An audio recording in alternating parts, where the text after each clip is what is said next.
예, 민주당 검찰 독재 대책위원회 위원들 기자회견하기 위해서 이 자리에 왔습니다. 먼저 참석자분들 소개해드리겠습니다. 먼저 우리 한준호 위원장님 오셨습니다.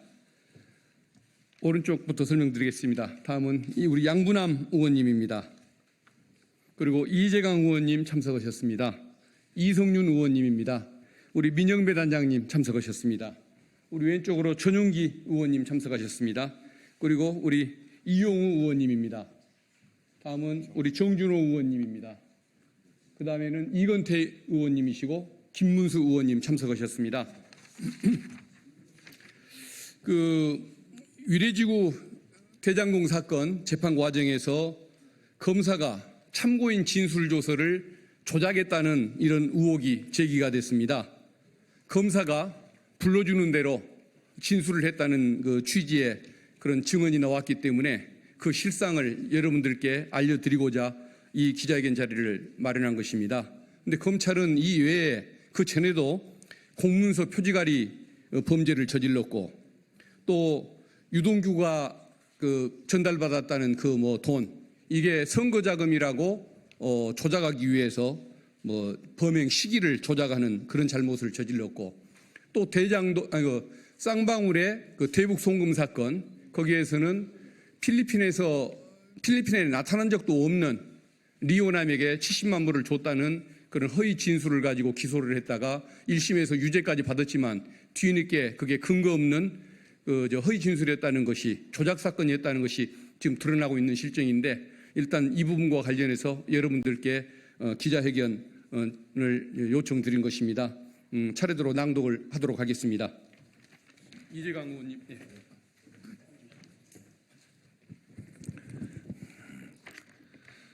진술조서를 창작해도 진실을 가릴 수 없습니다.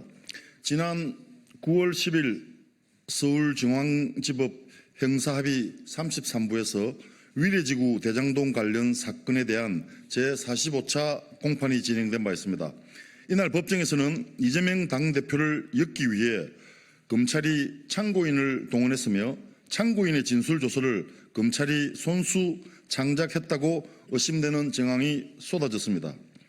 그 참고인은 증인으로 나와 검사가 작성한 진술조서에 적시된 진술 내용을 기억에 기반해 진술한 것이 아니라 그때 검사가 이야기해주는 내용에 따라 입을 맞춰가면서 작성을 했다는 취지로 답변했습니다. 특히 이와 같은 답변이 변호인의 반대 신문은 물론이고 검찰의 주신문 그리고 재판부의 직권신문에서도 반복됐는데 이는 검찰이 말 그대로 진술조서를 창작했다는 증인인 것입니다.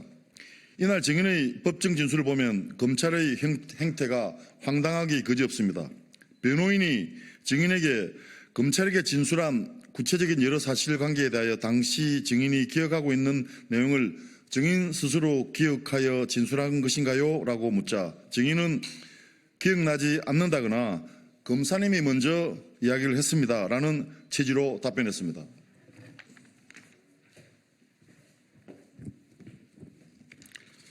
또한 변호인이 유동규에게 돈을 준 것에 대해 전혀 모른다고 증언을 했는데 검찰 조서에는 왜 다르게 기재되어 있나요? 라고 묻자 증인은 저도 모르겠다고 했는데 검사님이 유동규와 같이 있다고 한 거 봐서는 유동규에게 돈을 주려고 했던 정황 아니냐 하니까 그럴 수도 있다고 답변을 한 것입니다. 라고 답변했습니다. 이는 검찰이 원하는 답을 끌어내기 위해 당시 참고인의 진술을 유도한 것입니다. 이것이 끝이 아닙니다.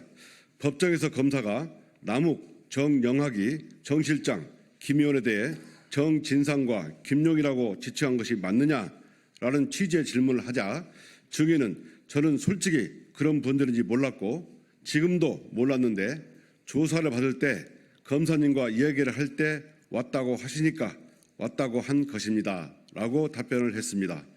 이는 검찰의 신문조서에서조차 증인이 진술조서와 정면으로 배치되는 증언을 한 것입니다.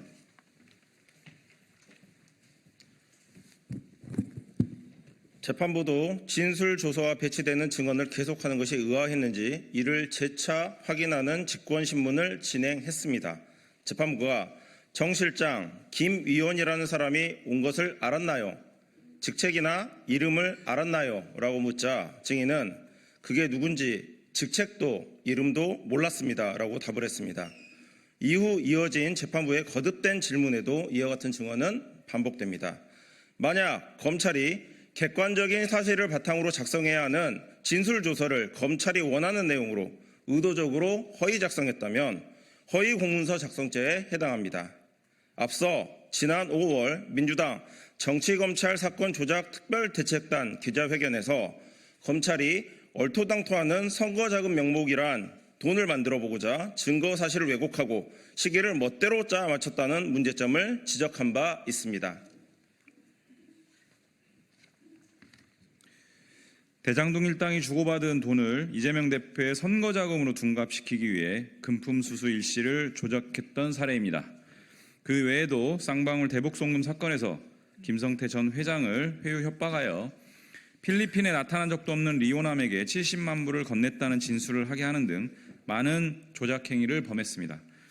정치검찰은 오직 이재명 대표 죽이기에만 혈안이 되어 진술 조작, 사건 조작을 서슴지 않고 있습니다. 검찰독재대책위원회는 정치검찰에게 분명하고 엄중하게 경고합니다. 진술조서를 아무리 창작하더라도 사건의 진실을 가릴 수는 없습니다. 검찰독재대책위원회는 정치검찰의 범죄 행위를 뿌리 뽑겠습니다. 검사도 죄를 지으면 처벌받더라라는 당연한 상식이 통하는 나라를 만들겠습니다. 2024년 9월 26일 더불어민주당 검찰독재대책위원회 일동 이상입니다.